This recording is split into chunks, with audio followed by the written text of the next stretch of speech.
Next topic is expectorants and emetics. Expectorants are the drugs that help in removing the sputum from the respiratory tract, either by increasing the fluidity of a sputum or by increasing the volume of fluids that have to be expelled from the respiratory tract by coughing. Means expectorant are the drug, they help in removing the sputum from the respiratory tract. Sputum means cough from the respiratory tract, or they increase the volume of sputum or viscosity of the sputum, and they expel the cough from the respiratory tract by coughing process. And some of the example of inorganic expectorants are ammonium chloride, potassium iodide, sodium iodide, and related substance. If a patient is sensitive, means in case of a patient, the patient is sensitive, if we have administered expectorants, means it causes cups out, or it expels cups out. Whenever we give a high dose to the patient, it causes means it produces the activity of emetics. Emetics means vomiting causing drugs.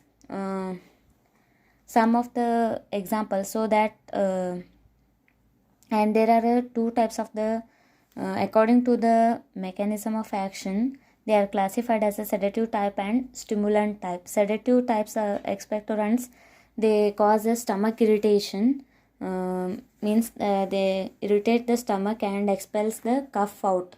They cause stomach irritation, then they expels the cough out by coughing. And some of the examples of drugs are some of the drugs which have a bitter in taste. For example, Ipecac, Senag, and Quil. These are a compound. And antimony potassium tartarate, ammonium chloride, sodium citrate, and potassium iodide. These are a compound, they cause a cough out, or they cause a cough, expels the cough out by causing a irritation or gastric irritation of the stomach. They cause irritation of a stomach and expels the cough out. And stimulant expectorants, these are the expectorants which bring about the stimulation of the secretory cells. Means in our body, some of the cells, they secrete the sputum or the cough. These are the stimulant expectorant act on the cells and cause the cups out, or expels the sputum out from the respiratory tract. And some of the drugs such as eucalyptus, lemon, and active constituents are like terpene hydrate, enthol. These are the drugs, they belong to the stimulant expectorants. There are two types of expectorants according to the mechanism of action. First one is a sedative type, and second one is a stimulant type. Sedative type, they cause a stomach irritation and cause a expels the cough out by coughing process. And second one, stimulant expectorant, they mainly stimulate, or they mainly act on the secretory cells which secretes the sputum or cough and cause a coughing out, or they expel the cough out. And some of the drugs such as terpentine hydrate and enthol and eucalyptus and lemon, these are the example for the stimulant expectorant. And next definition is emetics. As the name indicates, emetics means they cause a vomiting. Emesis means vomiting process. Emetics are the class of a drug. They are mainly used in case of poisoning. Whenever some people some people attend the suicide, means some people took the poison or took the poison, then these drugs are administered. They mainly act by causing the irritation of the gastric mucosa. Gastric mucosa means GI tract irritation, and they cause a vomiting. By vomiting, the poison may be removed. And emetics are the class of a drug. They give rise to the forced emesis. Emesis is a process of vomiting, which is known as a emesis. Emesis means process of vomiting, and emetics are a drug. They are mainly used in the poison cases. Whenever we remove the poison from the patient, by administering the emetics. Emetics, they mainly act by causing a gastric irritation or a gastric mucosal irritation. They mainly act on the gastric mucosa and cause a vomiting, and then the poison is removed from the patient.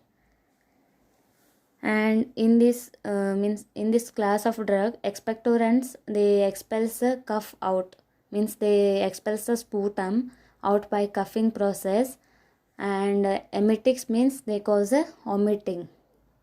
And the first drug is ammonium chloride. Ammonium chloride, the molecular formula, chemical formula NH4Cl, and molecular weight is 53.49, and synonym is a ammon chlor or salmic ammonium murate. And properties of ammonium chloride. Ammonium chloride, the chemical formula is NH4Cl and molecular weight is 53.49. Synonym is ammon chlor or the salmic ammonium murate. And properties are, it appears as a hygroscopic white crystalline powder. Hygroscopic means whenever it exposed to the atmosphere, it undergo the it absorbs some moisture from the atmosphere, so it is known as hygroscopic. It appears as a hygroscopic white crystalline powder having a cool saline taste, and it lowers the temperature of the solution. Means whenever we add ammonium chloride, it is a base.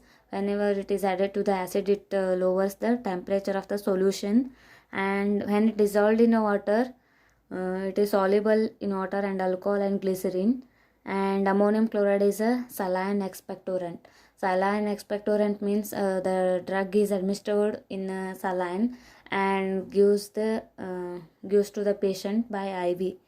Means it causes it expels cough out or the sputum from the respiratory tract by coughing process. And it causes a mild irritation of the gastric mucosa. Means whenever we administer the ammonium chloride drug to the patient, it causes a irritation of the gastric mucosa or GI tract, and produces a nausea and vomiting. Means nausea and vomiting are the side effect of the ammonium chloride. And if it is used in a large doses, when heated, it dissociated into ammonia and hydrogen chloride. Means NH4Cl, means ammonium chloride is heated or it undergo decomposition, the ammonia and hydrochloric acid or hydrogen chloride is liberated. And the assay is simple acid based titration. The ammonium salts are assayed by addition of the formaldehyde and titrating with the liberated hydrochloric acid with a standard alkali. Means it is a type of acid based titration. Here the ammonium chloride is a base. First to the ammonium chloride salts, the formaldehyde is added, then it is titrated with the base. Means the HCl is liberated, the liberated HCl is taken, then it is titrated with the base like or alkali like NaOH. An accurately weighed 0.1 gram of a sample is dissolved in 20 ml of water, and add a mixture of 20 ml of water to it. Then 5 ml of a formaldehyde solution, it is previously neutralized, and added 2 drops of a phenolphthalein indicator and titrate with a 0.1 NaOH. NaOH here it is a alkali, means it is a simple acid based titration. Means NH4Cl, it is a base. Means when it is heated, it undergo decomposition, gives a NH3, means ammonia and HCl. The liberated HCl is titrated with the NaOH by using a phenolphthalein as an indicator. Phenolphthalein indicator means the end point is colorless to pale pink. And equivalent factor, the ammonium chloride, it may be analyzed by precipitation method. Means the ammonium chloride, it is also assayed by another method, precipitation titration method. It is a Wohlhard method. In the assay of silver nitrate, the ammonium chloride is used. Means the ammonium chloride which is treated with the silver nitrate, then the excess of a silver is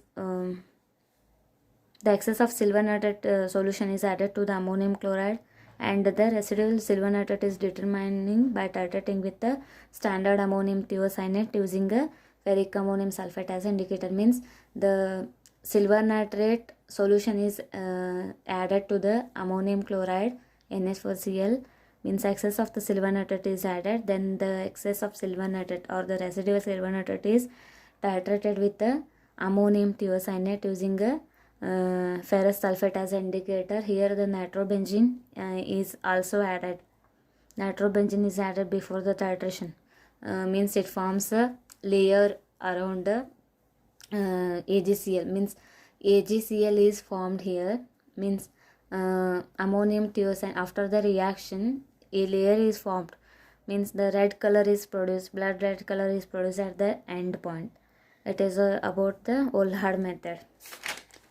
And uses are the it is used as a expectorant, and it may also used as a diuretic and systemic acidifier. Means expectorant means it causes a cough out, it coughs out or expels the cough out, and diuretic means it causes increase urination process. Systemic acidifier means used to control the body pH. Systemic acidifier means it increases the GI-HCl, increase the GI-HCl, so it is known as a acidifier. And next compound is the potassium iodide. The chemical formula is Ki and the molecular weight is 166.0, and it contains a 99% of potassium iodide calculated according to the with reference to the dried weight, means the dried weight is considered, anhydrous is not considered at the constant weight at the 105 degree centigrade temperature, and means it contains a 99% of potassium iodide with reference to the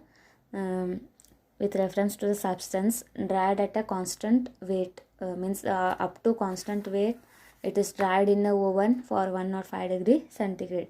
Preparation is a potassium iodide is prepared by treating with the hot aqueous solution of potassium hydroxide, means hot aqueous solution of potassium hydroxide KOH solution, hot solution of KOH, it is treated with the iodine in a slight excess to form a mixture of potassium iodide and potassium iodate.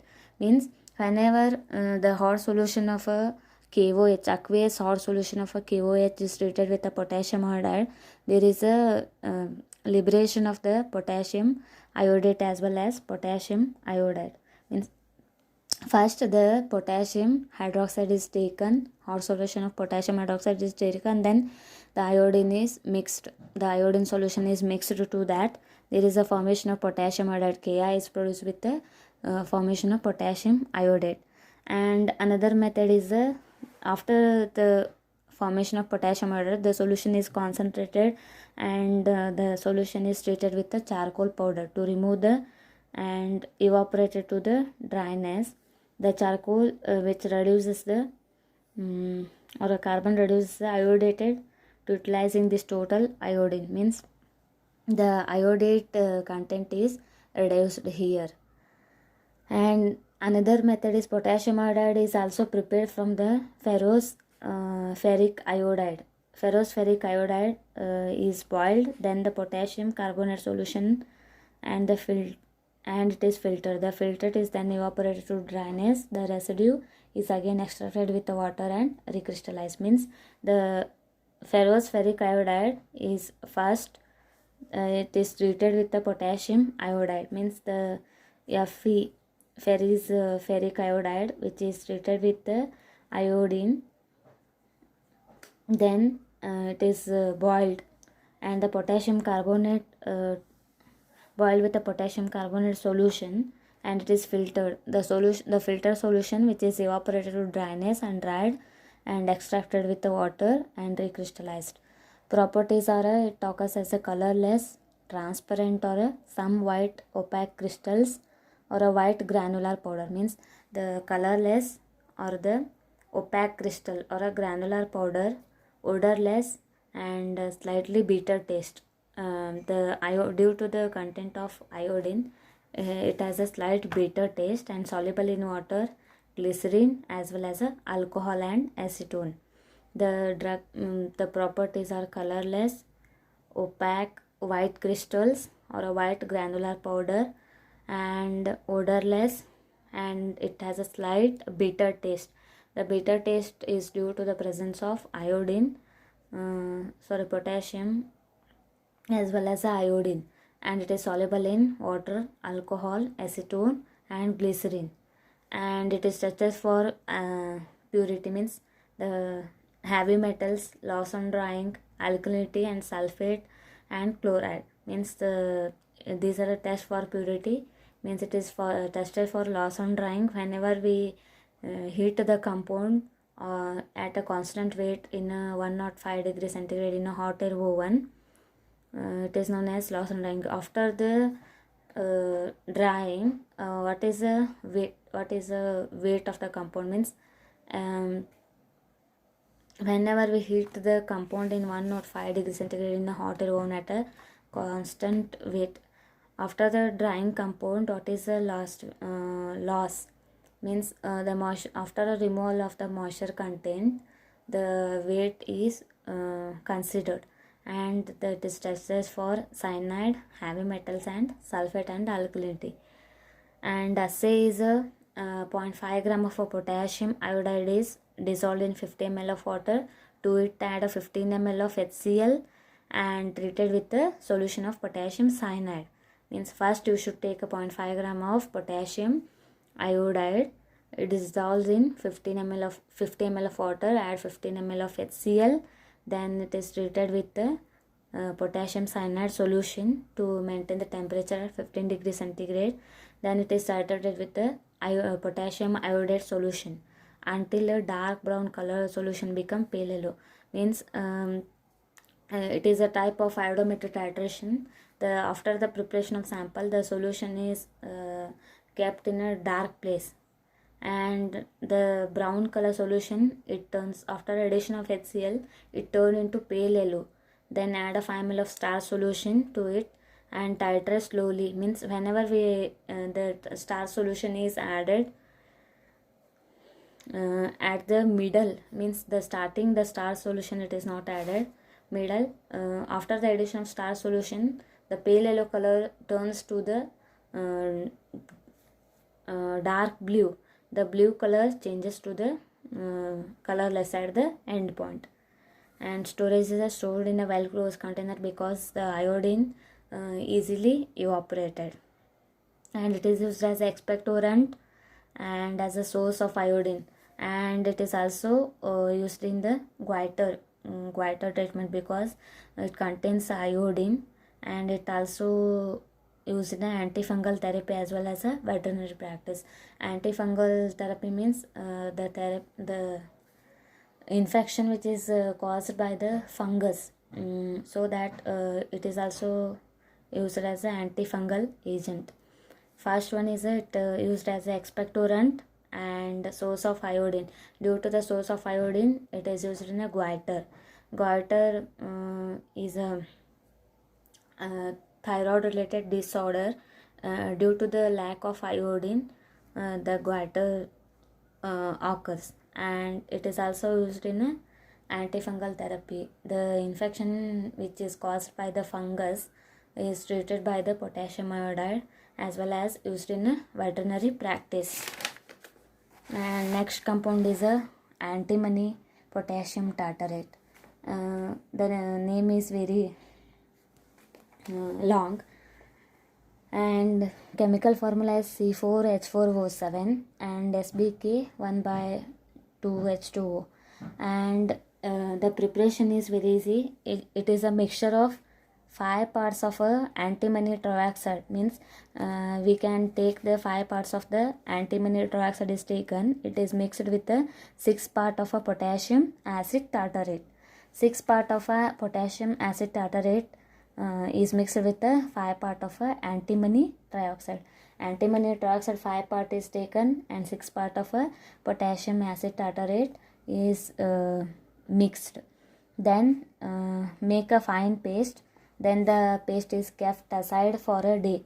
Means after the preparation of a day, After the preparation of the paste, antimony trioxide 5 parts are taken. It is mixed with the 6 parts of a potassium acid tartrate. Potassium acid tartrate is 6 parts and antimony trioxide is 5 parts.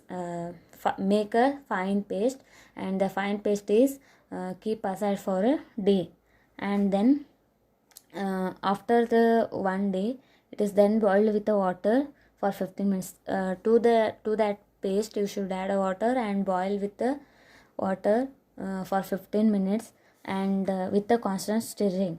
Then the liquid is filtered. Hot means the liquid is filtered. Then the filtrate is left for the crystallization. First is 6 parts of antimony trioxide is taken.